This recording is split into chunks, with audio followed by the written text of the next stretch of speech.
తాకట్టులో ఉన్న బంగారాన్ని విడిపించి ఆ రోజున్న మార్కెట్ ధర కట్టి మిగిలిన డబ్బును మీకు అందిస్తుంది కొమ్మూరి గోల్డ్. హాయ్, నమస్తే. నా పేరు doctor hypno Padma Kamalakar, counselling psychotherapist, hypnotherapist, family and marriage health councillor. మా ఇన్స్టిట్యూట్స్ రాజమండ్రి, హైదరాబాద్లో ఉన్నాయి. ఈరోజు మ్యారేజ్ అయ్యాక చాలామంది సెక్స్ పరంగా ఎలా ఉండాలి ఏంటి అనేది తెలియక అయోమయంలోకి వెళ్ళిపోయి డివోర్స్ వరకు వెళ్ళిపోతున్నారు. అప్పుడప్పుడు అంటే చాలామంది ఏంటంటే పెళ్ళి అయిపోయి పిల్లలు పుట్టేశారు, ఇంకా మాకు సెక్స్ కోరికలు ఏముంటాయనంట. ఏం కాదండి, హ్యాపీగా ఎక్కడికైనా వెళ్ళండి. ఇద్దరూ కలిసి ఒక అద్భుతమైన ప్రపంచాన్ని సృష్టించుకునేది మీ చేతుల్లోనే ఉంది. ఓకే, నేను చాలా వీడియోస్లో చెప్పాను, ఇప్పుడు కూడా మరలా చెప్తున్నాను. ఇద్దరు కలిసి స్నానం చేయండి, ఇద్దరు కలిసి చక్కగా బయటికి వెళ్ళండి. ఎక్కడికి వెళ్తారో మీ ఇష్టం అది. ఓకే, ఎప్పుడైతే కలిసి స్నానం చేశారో ఆ వాటర్ అలా మీలో పడుతూ ఉన్నాయో మీ ఇద్దరి మధ్యన అటాచ్మెంట్ అనేది మరింత అద్భుతంగా ఉంటుంది. అలాగే చాలామంది జెంట్స్ ఏం చేస్తారంటే, అరే నా భార్య నాకు సహకరించట్లేదు, ఇష్టమైన భంగిమలో ఉండటం లేదు అని చాలామంది జెంట్స్ కంప్లైంట్ చేస్తూ ఉంటారు. బట్ మీరు అసలు చెప్తేగా మీ భార్యకి, బయట దానితో చెప్పినప్పుడు మీ భార్యతో మీరు ఎందుకు చెప్పరు? కాబట్టి మీ భార్యతో మీరు తన స్నేహపూర్వకంగా చాలా ఫ్రీగా మాట్లాడడానికి ప్రయత్నం చేయండి. ఎప్పుడైతే అలా ప్రయత్నం చేశారో తను కూడా ఇష్టపడచ్చు. అంటే కొన్ని భంగిమలు భార్య ఇష్టపడకపోవచ్చు, అప్పుడు మీరు స్మూత్గా సున్నితంగా చెప్తే తను కూడా యాక్సెప్ట్ చేస్తుంది. అలాగే ఏంటంటే ఎప్పుడూ కూడా ఎలా ఉంటుందంటే, పూర్వం పెళ్ళయిన తర్వాత హనీమూన్కి అని చెప్పేసి ఇప్పుడు కూడా ఎక్కడెక్కడో ఊటీ, కొడైకెనాల్ ఏదో మంచి మంచి ప్లేసులకి లేకపోతే యూఎస్ఓ ఇలా పంపించేస్తుంటారు. అది కాదు. చక్కగా గుళ్ళకు వెళ్ళండి, పురాతనమైన గుళ్ళకు వెళ్ళండి. ఒక వైఫ్ అండ్ హస్బెండ్ ఎలా ఉండాలో భంగిమలతో సహా గుళ్ళ చుట్టూ అవి చెక్కు ఉంటాయి. ఎప్పుడైతే ఆ గుడులకు వెళ్ళారో ఒక భార్యాభర్త అవి చూస్తూ ఉంటారో వాళ్ళ ఆ కోరికలు అనేవి పెరుగుతూ ఉంటాయి. ఎప్పుడైతే కోరికలు పెరిగాయో అప్పుడు వీళ్ళిద్దరు అటాచ్మెంట్ మరింత అద్భుతంగా ఉంటుంది. ఎందుకంటే ఈ ప్రపంచంలో అన్నిటికన్నా చక్కటి టానిక్ ఏంటంటే వైఫ్ అండ్ హస్బెండ్ రిలేషన్లో సెక్సే. దాన్ని మనం మర్చిపోతున్నాం. ఇప్పుడు ఈ మధ్య నేను పెళ్ళైన వాళ్ళు కూడా 3 monthsకో 4 monthsకో లేదా 6 monthsకో కలుస్తున్నారు. అది కాదు. పెళ్ళైన కొత్తలో చక్కగా రోజు కలుస్తూ ఉంటేనే మీ ఇద్దరి మధ్యన అటాచ్మెంట్ మరింత బాగా పెరుగుతుంది. అలాగే తర్వాత క్రమంలో అరే ఇప్పుడు ఒకరోజు కలిసినా హ్యాపీగా ఉండాలంటే మీరు మాట్లాడుకునే విధానం, మీ కమ్యూనికేషన్ ఎంత లవ్లీగా ఉంటే మీ లైఫ్ కూడా అంత లవ్లీహుడ్గా ఉంటుంది. సో కాబట్టి మీరు చేసే ప్రతి పనిలోనూ తన భార్యని మీద ఎప్పుడు లేదా భర్త మీద ఎప్పుడూ కంప్లైంట్స్ కాదండి. ఒక వైఫ్ అండ్ హస్బెండ్ ఎలా ఉండాలి ఏంటి అనేది వాళ్ళు తెలుసుకోవాలంటే ఫస్ట్ తల్లిదండ్రులు పెళ్ళి అయిన తర్వాత వాళ్ళిద్దరినీ ఒక 1 year వదిలేసేయండి. మీరు మధ్యలో దూరి నువ్వు అలా ఉండు ఇలా ఉండు అనే అమ్మాయికి అటు అబ్బాయికి చెప్పేయడంతో వాళ్ళు ఎలా ఉండాలో అర్థం కాక అయోమయంలోకి వెళ్ళిపోయి గొడవలు పెట్టుకుంటున్నారు.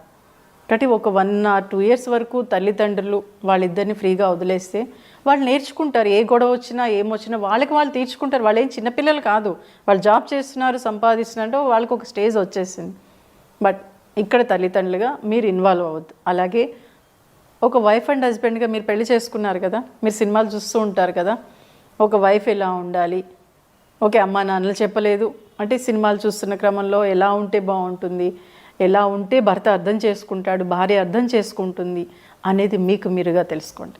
ఎప్పుడైతే మీకు మీరుగా తెలుసుకున్నారో ఒక భార్యతో మీరు చక్కగా మాట్లాడగలుగుతారు. కొన్ని భయాలు ఉంటాయండి. ఎందుకంటే మన సంస్కృతి, భారతదేశ సంస్కృతి ఆడపిల్ల ఇలా ఉండాలి అలా ఉండాలని చెప్పడంతో భర్త దగ్గరికి వచ్చేటప్పటికి కాస్త భయపడుతుంది. అరే భర్తతో ఏమన్నా అంటే ఏమనుకుంటాడో, లేకపోతే ముందే ఎక్స్పీరియన్స్ ఉందా అని అడిగేస్తాడేమనే భయంతో ఎక్కువగా మీతో ఫ్రీగా ఉండలేదు. కానీ ఒకటి చెప్పనా, ఒక భర్తగా మీకు తెలిసిన దానికన్నా భార్యకి చాలా తెలుసండి. ఇంతకుముందు చాలామంది అనేవారు, స్వాతి వీక్లీ రాగానే ముందే ఆడవాళ్ళే చదివేస్తారు సమరం గారిది అని అనేవారు. కాబట్టి తను కొద్దిగా తెలుసుకున్నా ఎక్కువగా దాని గురించి థింక్ చేయగలుగుతుంది, 10 మందిని అడగగలుగుతుంది. సో కాబట్టి ఆ ఆలోచన తనలో ఉంటుంది. కాబట్టి ఏదున్నా మీరు లవ్లీగా మాట్లాడుతున్నారా లేదు. ఎందుకంటే 10 మందిని వదిలేసి మీ ఇంటికి వస్తుంది ఒక అమ్మాయి, మీరు ఎవరిని వదలరు, మీ తల్లిదండ్రులతో ఉంటారు, మీ అక్క చెల్లెలతో ఉంటారు అన్నది. సో కాబట్టి మీరు తనతో ఫ్రీగా మాట్లాడడానికి ట్రై చేయండి. ఇక్కడ ఎలా ఉంటుందంటే మా అమ్మలా ఉండు, మా అక్కలా ఉండు అని పోల్చకండి. అలాగే నువ్వు అలా బయట వాళ్ళు చూడు ఎంత అందంగా ఉన్నారో, బయట వాళ్ళు చూడు ఎలా శారీ కట్టుకుంటున్నారో, వాళ్ళు ఎంత అద్భుతంగా ఉన్నారనేది కూడా దయచేసి అనద్దు. మీరు ఇష్టపడే కదా అమ్మాయిని చేసుకున్నారు. సో కాబట్టి తనని తనలాగే ఉండనివ్వండి. అమ్మలా కూరలు చేయలేదు, నాన్న అక్కలా చేయలేదని కూడా అనద్దు. ఎందుకంటే తనకు వచ్చింది, తను 25 years వాళ్ళ ఇంట్లో నేర్చుకొని వచ్చిన అమ్మాయి ఒకేసారి ఎలా మారిపోతుంది? అలాగే ఒక భార్య భర్తని మా నాన్నలా ఉండు, మా నాన్నలా మాట్లాడు అని అనద్దు. తను ఎలా మాట్లాడుతున్నాడు అనేది ముందు అబ్జర్వ్ చేసుకోండి. మీరు ఎదురుగా కూర్చొని లవ్లీగానే మాట్లాడుకోవడానికే ట్రై చేయండి. కానీ చాలామంది ఈ మధ్య నేను అబ్జర్వ్ చేసింది, ఇగో మా అమ్మ నువ్వు అలా అన్నావు, లేకపోతే పెళ్ళిలో అలా అన్నావు, ఇలా ఉన్నావు, ఈ విషయాలు వచ్చేస్తున్నాయి. అవి అవసరమా? అవి మీకు తిండి పెడుతున్నాయా? అవి మిమ్మల్ని హ్యాపీగా ఉండేలా చేస్తున్నాయా? లేదు కదా. సో కాబట్టి మీరు లవ్లీగా మాట్లాడుకోవడానికి ట్రై చేయండి. భర్త ఆఫీస్ నుంచి రాగానే భారీ భుజం తడుతూ తిన్నావా, లేకపోతే కాఫీ తాగుదామా అని లవ్లీగా అడగండి. లవ్లీగా మాట్లాడడానికి ట్రై చేయండి. అదే బయట ఆడదాంతో ఎంత అద్భుతంగా మాట్లాడేస్తారండి. అసలు ఎక్కడ లేని కబుర్లు వచ్చేస్తాయి. ఇక్కడ మీ వ్యక్తితనం, మీ సొంతం. సో కాబట్టి ఒక భర్త కానీ భార్య కానీ మీ భర్తతో మాట్లాడేటప్పుడు లేకపోతే మీ భార్యతో మాట్లాడేటప్పుడు వాళ్ళు హ్యాపీగా మనం మాట్లాడే మాటను రిసీవ్ చేసుకుంటున్నారు లేదా అబ్జర్వ్ చేస్తూ మాట్లాడండి. అలాగే మీకు ఇంకా కోపంగా ఉంది, చాలా అనీజీగా ఉంది అనుకున్నప్పుడు చక్కగా భర్త పక్కన భార్య పక్కన కూర్చొని చేయి పట్టుకొని కాసేపు అలా ప్లెజెంట్గా ఉండిపోండి. అలాగే మీకు కోపంగా ఉన్నప్పుడు హ్యాపీగా పడుకోండి. మార్నింగ్ లేచినప్పుడు ఇద్దరు కలిసి రావే కాసేపు బయటికి వెళ్దాం, పని ఉందని అని భార్య అందనుకోండి, సర్లే నేను నీకు హెల్ప్ చేస్తాలే అని చెప్పండి. అలాగే ఇద్దరు కలిసి సో కాబట్టి మీరు చేసే ప్రతి పనిలోనూ తన భార్యని మీద ఎప్పుడు లేదా భర్త మీద ఎప్పుడూ కంప్లైంట్స్ కాదండి. కంప్లైంట్స్ 2 ఉంటే మంచి 8 ఉంటాయి. ఆ 8ని మీరు మర్చిపోతున్నారు. సో వాటిని బయటకు తీయండి. మీరు ఇష్టపడే కదా పెళ్లి చేసుకున్నట్టే తనలో ఎన్నో మంచి విషయాలు ఉండబట్టే కదా మీరు మీ భర్తని కానీ మీ భార్యని కానీ మీరు చేసుకున్నారు. అంటే ఆ మంచిని మీరు ఎప్పుడైతే అప్పుడప్పుడు నువ్వు ఆ రోజు భలే ఉన్నావే, ఆ రోజు చాలా బాగున్నావు, ఆ శారీలో చాలా బాగున్నావు, లేకపోతే అక్కడికి వెళ్ళినప్పుడు ఎంతో బాగున్నావు, అలా భర్తని పొగడండి, భార్యని పొగడండి. ఎప్పుడైతే చిన్న చిన్న ఆ మాట, ఆ చిన్న చిన్న టచ్లు మిమ్మల్ని మరింత హ్యాపీగా ఉండేలా చేస్తాయి. అలాగే ఏంటంటే పడక గదిలోకి వెళ్ళినప్పుడు బయట సమస్యలన్నీ వదిలేసేయండి. ఎప్పుడైతే చాలామంది మగాడు కానీ ఆడది కానీ ఇంట్లోకి లోపలికి చక్కగా పడుకుందామని వెళ్ళేటప్పటికి ఆ రోజు ఇలా ఉన్నాం, ఈరోజు ఇలా చేసావు, లేకపోతే దీనికి ఇది కావాలి అని బెడ్రూమ్లో మొదలు పెడతారు. ఆ ఎట్టి పసులు చేయదు. చక్కగా లవ్లీగా మాట్లాడుకోండి, సరదాగా మాట్లాడలేదు. సినిమాలో మంచి సీన్ ఏమైనా మీకు నచ్చిందంటే అప్పుడు కాసేపు మాట్లాడుకోండి. అలా మాట్లాడుకుంటూనే మీరు మీ పనిలోకి వెళ్ళినప్పుడు హ్యాపీగా లైఫ్ని ఎంజాయ్ చేయగలుగుతారు. బట్ ఎప్పుడూ కూడా ఎలా ఉంటుందంటే సమస్యలని ఎప్పుడు వస్తూ ఉంటే భార్యాభర్తల మధ్యన కూడా సమస్యలు వస్తాయి. బట్ సమస్యలు వచ్చినప్పుడు ఎప్పుడు కూడా భార్య అంటే చాలామంది భార్యలు ఏం చేస్తూ ఉంటారంటే కొంతమంది ఏంటంటే భర్తకి దూరంగా ఉంటారు, లేదా పుట్టింటికి వెళ్ళిపోతూ ఉంటారు. కొన్ని సంవత్సరాలు కూడా దూరంగా ఉంటారు, కొన్ని నెలలు పుట్టింటికి వెళ్ళిపోతారు. అది ఎట్టి పసులు చేయదు. గొడవ పెట్టుకున్న కాసేపటికే మాట్లాడేయండి. ఆ గొడవ పెట్టుకున్న నైటే ఫిజికల్ రిలేషన్ ఉండేలా చూసుకోండి. ఎప్పుడైతే అవన్నీ చేశారో ఈ సమస్యలన్నీ పటాపంచలు వెళ్ళిపోతాయి. బట్ మహిళ మీరు ఆలోచించండి, ఒక సమస్య వచ్చినప్పుడు ధైర్యంగా ఎదుర్కొని ధైర్యంగా సాల్వ్ చేసే కెపాసిటీ మహిళకు ఉంటుంది.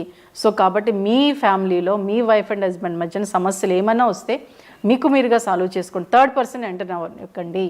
మీరిద్దరే కూర్చొని సాల్వ్ చేసుకోండి ఏ సమస్య వచ్చినా కానీ.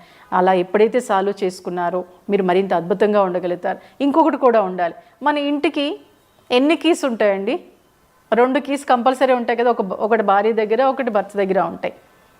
అంటే చాలా ఫ్రీగా ఏదైనా మనం తీసుకొని లోపలికి వచ్చేయచ్చని భార్య భర్త అనుకుంటారు కదా. అలాగే మీ ఫోన్లో మీరు లాక్ పెట్టుకోకండి.